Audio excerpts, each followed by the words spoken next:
Alhamdulillah wa salat wa salam ala wa rasulullah. We're continuing with the topic of seeking beneficial knowledge.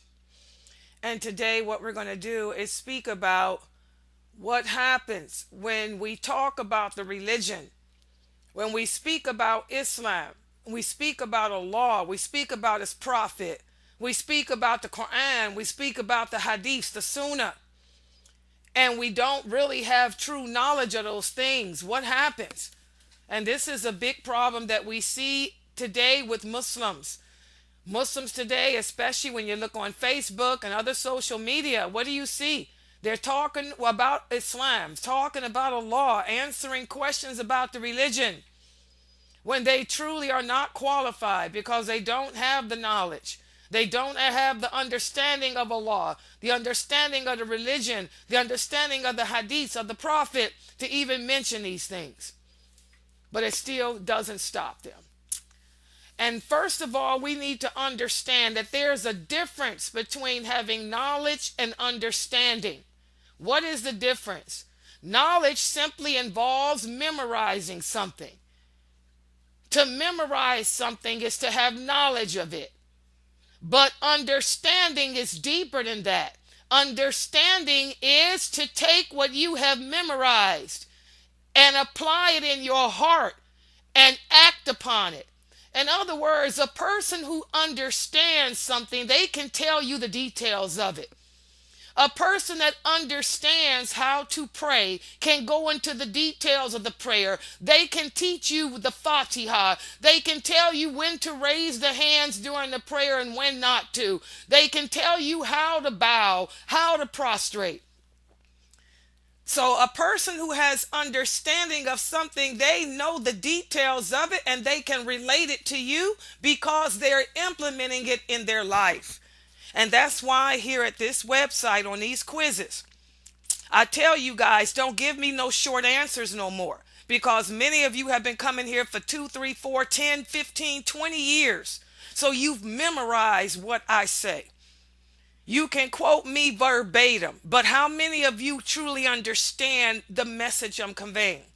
If you can't go into detail with your answers, then that tells me that you don't understand nothing. All you're doing is coming here, memorizing me, listening to my voice, listening to my lectures, memorizing what I say.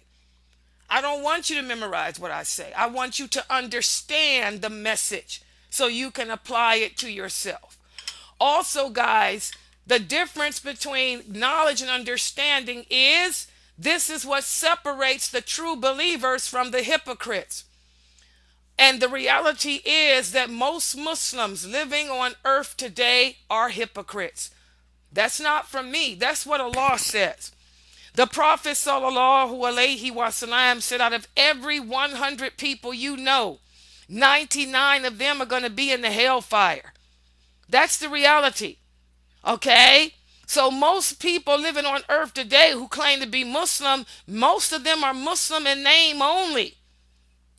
They say they believe in Allah, but look at how they're living their lives. They're not following Allah's commands. They're not living the example or the way of the Prophet Muhammad, even though they claim to be. So again, understanding is what separates the true believers from the hypocrites. A person that truly believes in Allah doesn't have to tell you. You can look at how they're living their life and see it. Just like this term Salafi. There's a lot of Muslims using the term Salafi. Salafi is not a noun, it's a verb. Okay? But they term themselves Salafi when they don't even know what it means, and they're definitely not living up to that. Because if you were living your life following the example of the Prophet, with the understanding of those companions, you wouldn't have to tell me. I would know it by the way you look, the way you dress, the way you interact with others. Your behavior would show it. So again, the difference between knowledge and understanding is that it separates the true believers from the hypocrites. The hypocrites claim to be Salafi. The hypocrites claim to follow the Sunnah. The hypocrites claim a lot of stuff, but when you look at their life, it's not so. The true believers, they don't say none of that. They show it through their actions. Okay? So again, that's the difference between having knowledge and understanding. And where's the proof of what I say? Well, listen to what Allah says in the interpretation of the meaning. The hypocrites do not understand. So you can see Allah is the one that says that, not me. Also, the Prophet sallallahu alaihi wasallam told us in an authentic hadith, whoever Allah wishes to show good to, he will give him understanding of the religion. Understanding of the religion of Islam is a gift that comes from Allah. That's why everyone does not have it. That's why only one person will enter paradise out of 100. Because only one person will be blessed by Allah to have earned the gift of understanding. Okay, so here we can see from these two verses that what I'm telling you is the truth. Okay, if Allah wants good for you, He will bless you with understanding of this religion. So if you truly understand Islam and you're living it and practicing it, it shows through your implementation. That's a gift from Allah. And Allah doesn't give that gift to everyone. Only those who truly believe in Him.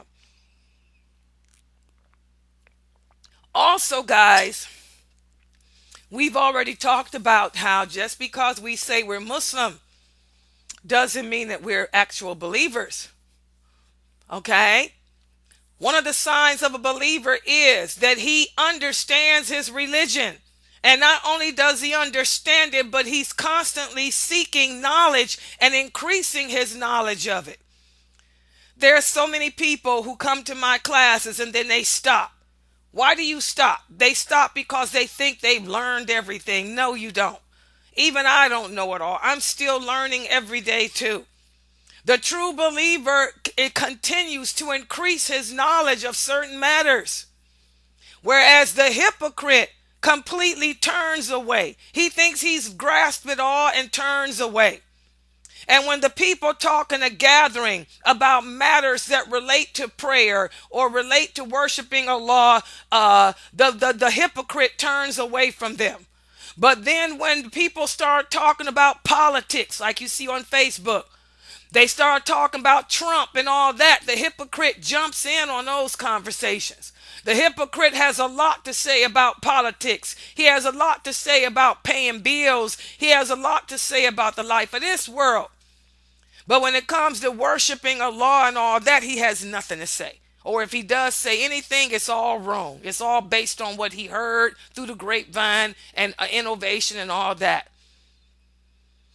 So again, understanding is something that we all want to work on having. You don't want to be a person that says you know your religion. You want to be a person that truly understands it and implements it in your life. Also, another problem that we see every day, especially if you look on social media, look on Facebook with so many hypocrites. The hypocrites, they are the ones who take the words of Allah and they twist them around to mean things they don't mean. These hypocrites, these are these so-called Muslims that will take a hadith and twist it around to mean what it doesn't mean. For example, they'll tell you it's haram for a woman to wear high heel shoes. And then when you ask them to show the proof, they'll take the verse of the Quran where Allah says to the believing women, when you go out in the public, do not draw attention to yourself like the prostitutes do by stomping your feet. They'll take that verse and say that means you can't wear high heel shoes. That is not what that verse is talking about. Or they'll take the hadith where the Prophet sallallahu alaihi wasallam said, if you knew what I knew, you'd laugh little and cry more. They'll take that hadith and say it means it's haram to laugh.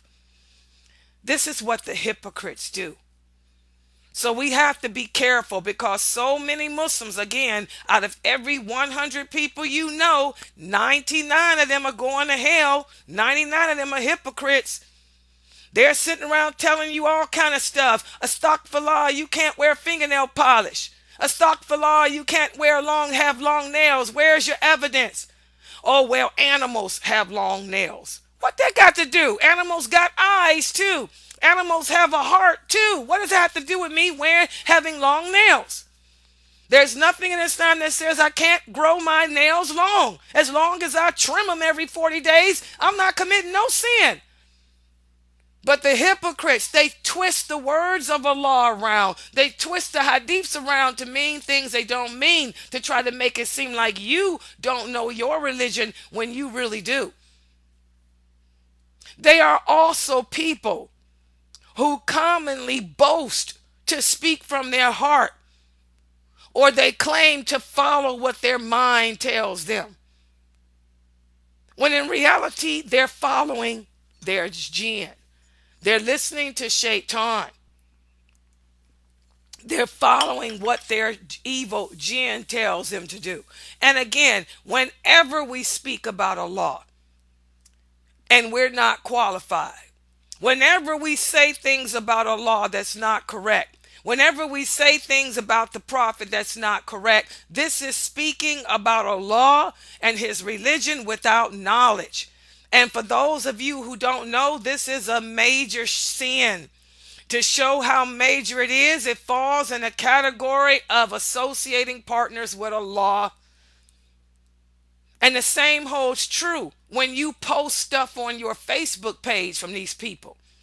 The hypocrites are put out a fatwa telling you it's haram for a woman to have long nails because it looks like an animal. But they don't give no verse from the Quran where Allah said that. You posted on your Facebook page, guess what? You're committing the same sin, speaking about Allah without knowledge. Somebody tells you that you can't wear high heel shoes, you can't wear a ponytail, and they base it on something else, and you post it on your Facebook page. You're doing the same thing. You're speaking about this religion without knowledge. We have to be careful of this. And this is why, guys, the Prophet said it's best to sometimes remain just quiet. There's so many virtues of just keeping our mouth shut. Because whenever you go to the Quran and you read a verse and you try to explain the meaning of that verse, and you're not qualified because you don't have the proper knowledge, you don't have the proper understanding. No teacher has sat down with you and taught you anything. You taught yourself. Or just because you listen to a lecture on the internet, now you think you somebody's student.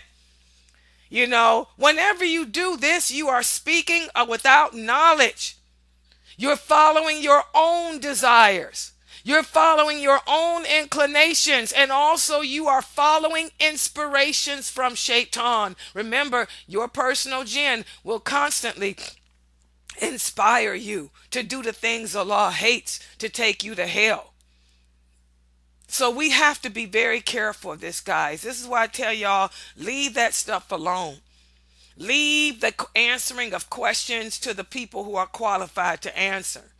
If a person comes to you, want to know about the religion, just tell them, look, I'm not an authority on Islam, but I can refer you to the masjid, to the imam of the mosque, and he can refer you to someone. Or I'll refer you to Sister Laila at the website, and maybe she can help you. And that's it. But don't put it upon yourself to speak and answer questions when you ain't qualified, because you're falling into that sin of speaking without proper knowledge. Also, guys, we have to understand, whenever you say that Allah means this or Allah means that, and Allah did not mean this or Allah did not mean that, then you're lying on him. For example, those people who take that verse of the Quran about women in the market as imitating the prostitutes and try to use that as as proof that they can't wear high heel shoes, they're lying on Allah. People who use that hadith about the women dressed naked as an excuse that women can't wear a ponytail, they're lying on the prophet. These are major sins. These are sins that will cause you a seat in the hellfire. Again, listen to what Allah says in the interpretation, the meaning. The things that my Lord has indeed forbidden are evil sins and every kind of unlawful sexual encounter, whether committed openly or secretly. And my Lord has indeed forbidden all kinds of sins, and he has forbidden unrighteous oppression, and he has forbidden the joining of partners in worship with him, for which he's given no authority. And he has forbidden speaking, saying things about him of which you have no knowledge. There it is. This is a great sin. Look at how great a sin it is. Allah puts speaking about him without knowledge in the same category as adultery, the same category as homosexuality, the same category as lying, cheating, and stealing. That's how horrific a sin it is. Okay, so again, guys, be careful. Be careful of jumping up and down to answer questions about this religion when you are not qualified. I was telling you guys how about several months ago there was a sister on the internet who found my lectures, and she was so into my lectures, so she said, and she found me on Facebook, and I invited her to come here to my classes, like I do many of you, to come here to learn rather than just listen to my lectures. She never would come. She'd always have excuses as to why she wouldn't join my classes. But she belonged to some Facebook group. Now, she claimed she was a new Shahada, had just become Muslim. She didn't know anything about Allah, nothing about the religion, but she felt herself an authority to answer questions. She would go on Facebook and send me emails asking me to answer this question for her so she can type it on her and on this group she belonged to so they can think she knew the answer. I told her, sister, this is wrong. I'm not answering these questions for you. One of the things Allah hates the most is to speak about him when you are not qualified. How can you answer questions about Islam when you don't even know what La ilaha illallah Muhammadur Rasulullah means? The time that you're spending on Facebook is the time that you should be right here in my class right now. She would make up excuses. Oh, I can't join. My computer won't join. If you can join Facebook, you can join my classes. Because it's the same interface. It's the same program. It's the same Adobe. So that was a lie. And I know she's lying. So then finally I got sick of her and said, look, don't email me no more. Because you have to change the condition of yourself. Since you're interested in changing the condition of yourself, don't question me. Don't email me no more. So of course she made a thing on her Facebook. Oh, Laila Nasheeba's an evil person. Oh, she thinks she know it all and all that. Who cares? With any good deeds she got, I'll get them on a day of judgment. But she probably don't even have any. Okay. So again, this is an example as to how Muslims are today. We're so quick to talk about this religion when we're not even qualified. You embrace Islam and now you're an authority on it. You can talk about it, answer questions about the religion, tell people what's lawful and what isn't. Astaghfirullah. And speaking without knowledge is a bad thing because, again, not only are you lying on Allah, not only are you lying on the prophet, but you're also changing our religion. When you tell people that things are haram when they are not, you're changing our religion. Also, you're making the religion hard on others.